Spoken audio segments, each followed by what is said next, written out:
Hi, welcome to the Midi Sunday Conversation. I'm sitting down with Coach Slaviks today from the University of Cincinnati. Coach Slavik, you're going into your second season with the Bearcats. Can you tell us a little bit about the road you've taken to get in the position you are today? Well, I started off as just any other kid. I'm from originally Northwest Ohio, small town, 4,000 people in the town. So, I mean, where I came from, nobody's getting recruited. I mean, it took a lot for me to be able to be seen by college coaches. And I didn't make my decision on where I was going until 2 months before my freshman year of college. So I had a couple offers from some Division III schools, but I really wanted to play Division I. Coach Cleary came out and saw me, and he liked the way I pitched. He liked the way I worked, so he offered me a spot, and I just took it from there.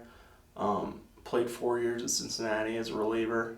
Had 2 career starts. I wasn't an above average player. I was an average guy, but I worked hard, and I probably overachieved for my skill set.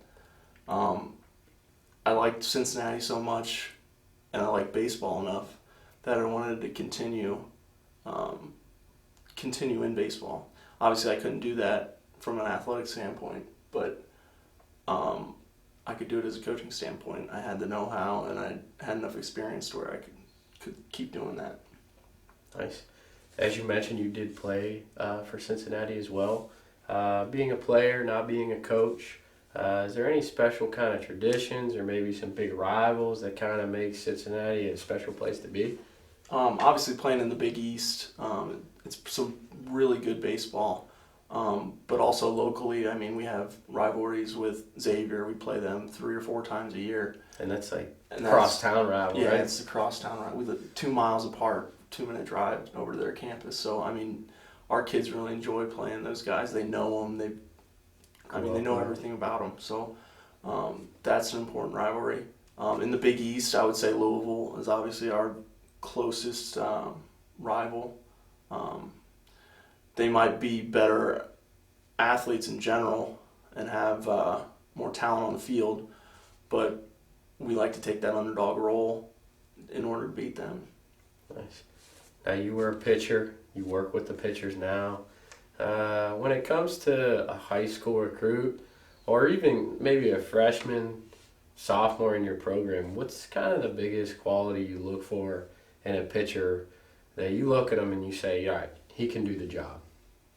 Well, obviously, from skill set, I mean, it takes somebody that knows what they're doing athletically.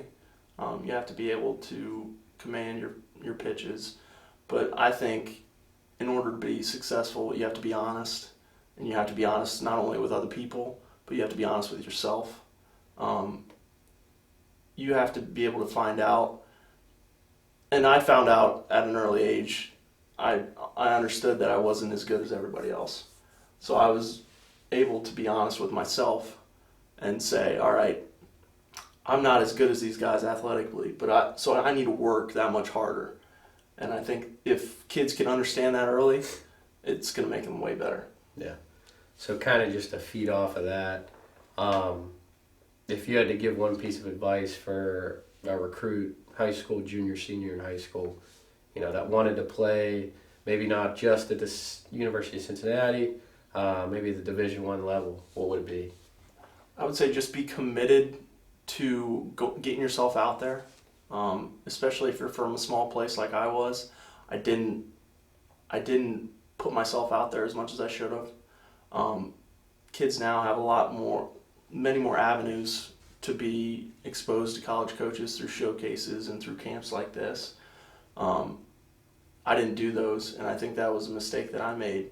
If I would give advice to those high schoolers, I would say go to the showcases, be in the tournaments, keep playing the game, and college coaches are going to take notice. Awesome. Well, thanks a lot. I appreciate it. I want to say thank you for joining us today, and thank you for viewing at home. Thank That's you. our Middies conversation for the day. Thank you.